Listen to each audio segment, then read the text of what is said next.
3,000 रुपये रक्षाबंधनच्या अगोदर सगळ्यांच्या आले खात्यामध्ये पैसे.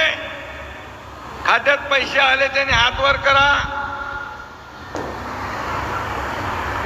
आता तुम्हाला सांगतो, ज्यांच्या खात्यात पैसे आले नाही त्याचा 30 सप्टेंबर पर्यंत आणखी आपण मुदत वाढवली आहे आणि तोपर्यंत आपल्याला अर्ज भरण्याची मुभा. आणि हा महाराष्ट्र माझ्या समोर बसलेल्या तमाम लाडक्या बहिणींचा आहे.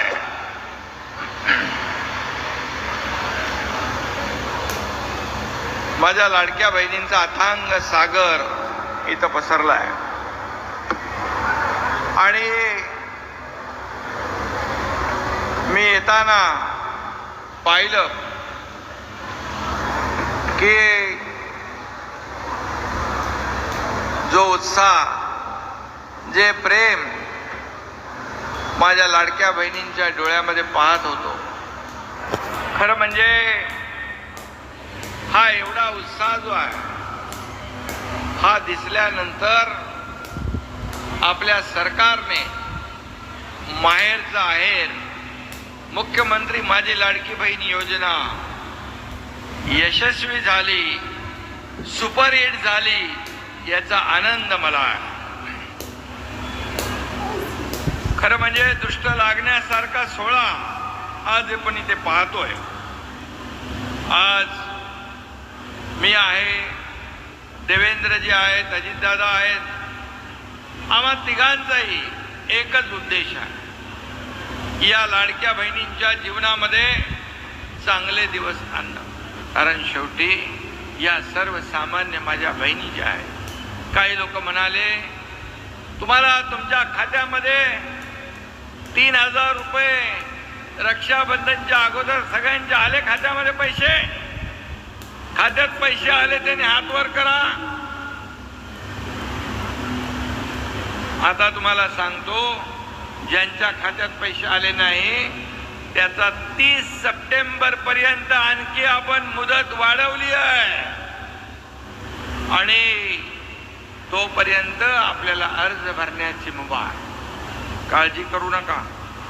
माझ्या लाडक्या बहिणी ज्या सगळ्या योजनेला पात्र आहे, या वंचित राहणार नाहीत. त्या सर्वांना ही योजना, या योजनेचा लाभ मिळेपर्यंत ही योजना सुरू राहील. काळजी करू नका. काही लोक म्हणाले, खरं म्हणजे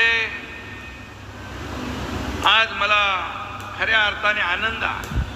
तुमच्या चेहऱ्यावरचा आनंद, तुमच्या चेहऱ्यावरचे भाव, तुमच्या चेहऱ्यावरच्या भावना हेच माझं टॉनिक आहे. आणि मग मी किती काम केलं, 24 तासातले 18 तास, 20 तास, 22 तास काम करून सुद्धा सगळ्या माझ्या लाडक्या बहिणी, इकडे लाडके भाऊ पण आहेत, आणि गर्दी पाहिली की मला ऊर्जा आणि प्रेरणा येते. काम करण्याचा उत्साह माझा डबल होऊन जातो.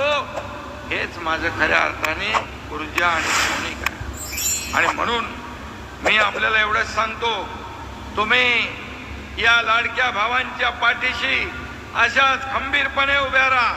बिलकुल टेन्शन घेऊ नका. सगळ्या लाडक्या बहिणींची साथ देणारा हा एकनाथ आहे, हे देखील मी या ठिकाणी सांगू इच्छितो.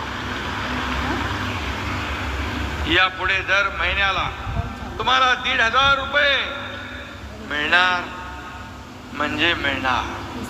त्याच्यामध्ये कोणी माईकाला आला तरी सुद्धा ही योजना बंद होणार नाही म्हणजे नाही. अनेक लोकांनी याच्यामध्ये खोडा घालण्याचा प्रयत्न केला. ही योजना फसवी आहे म्हणाले. ही योजना फक्त निवडणुकीपुरती आहे. ही योजना चुनावी जुमला आहे. खात्यात बहिणींच्या पैसे काय मिळणार नाही अशा अफवा सोडत होते. आणि कोणी कोर्टामध्ये गेलं, कोर्टाने त्यांना चांगली थप्पड मारली आणि फटकारलं. बोले तुम्ही लाडक्या बहिणींच्या आड येऊ नका. आणि ज्यांनी खोडा घातलाय, माझ्या बहिणींना एवढंच माझं म्हणणं आहे, ज्याने या योजनेत खोडा घातलाय त्या दुष्ट सावत्र भाऊंना तुम्ही जोडा मात्र योग्य वेळी दाखवा. कारण तुम्हाला 1,500 रुपये आम्ही दिले याची पोटदुखी का? कारण ते म्हणाले 1,500 काय मिळते? तुम्ही काय विकत घेताय का? तुम्ही काय भीक देताय का? काय काय बोलले, काय काय हे म्हणजे थोडी तरी माझ्या बहिणींच्या बद्दल बोलायला थोडी तरी मनाची नाही तर जनाची तरी वाटली पाहिजे.